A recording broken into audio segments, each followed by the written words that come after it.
सागर से तुम ज्ञान गंगाएं निकली हो।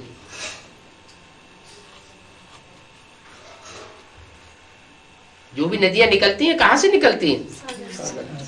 सागर में जब भाप बनती है, गर्मी आती है, तो पानी भाप बनकर ऊपर उड़ता है और वो पानी बादलों के रूप में पहाड़ों से टकराता है। सबसे ऊंचा पहाड़ कौन सा है? हिमालय पहाड़। हिमालय पहाड़ की संज्ञा किससे दी गई है? शंकर से? नहीं है। पार्वती किसकी बच्ची थी? हिमालय की बच्ची थी। तो वो हिमालय पहाड़ की बात नहीं है,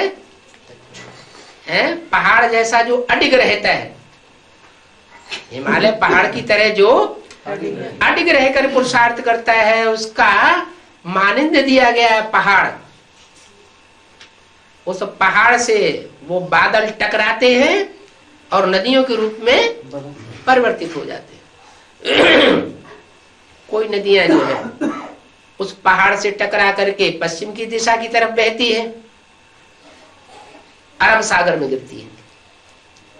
क्या? कौन सा सागर?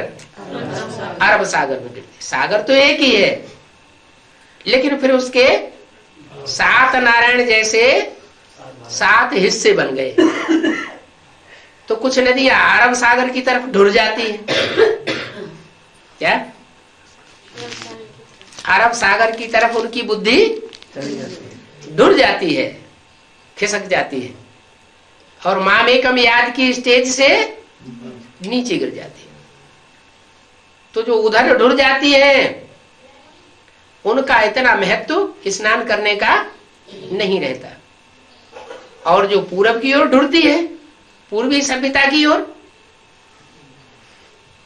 भारत की नदियां एक तो पश्चिम की तरफ गई। कौन कौन सी? सिंध नदी, सिंध के साथ सतलज, व्यास नहीं, हाँ सतलज, व्यास और रावी नदी। ये 4-5 नदियां जो हैं, पंचनद कहा जाता है ना, ये जहां से पंजाब बना है, तो वो नदियां उधर ढुर जाती हैं। तुम तो ज्ञान सागर के बच्चे हो, तुम कोई अरब सागर के बच्चे नहीं हो, तुम ज्ञान गंगाएं हो जो पूर्वी सभ्यता को पकड़ती हो। पूर्वी सभ्यता क्या है? ऐसी मिट्टी जो चिपकती नहीं है। गंगा की मिट्टी कैसी होती है?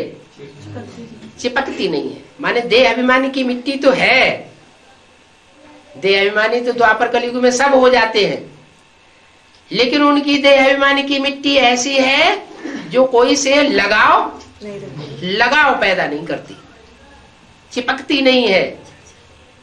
तो वो मिट्टी जो है जल्दी छूट जाती है। थोड़ा सा पानी डाला और छूट गई, और मैल माटी भी साफ कर देती है।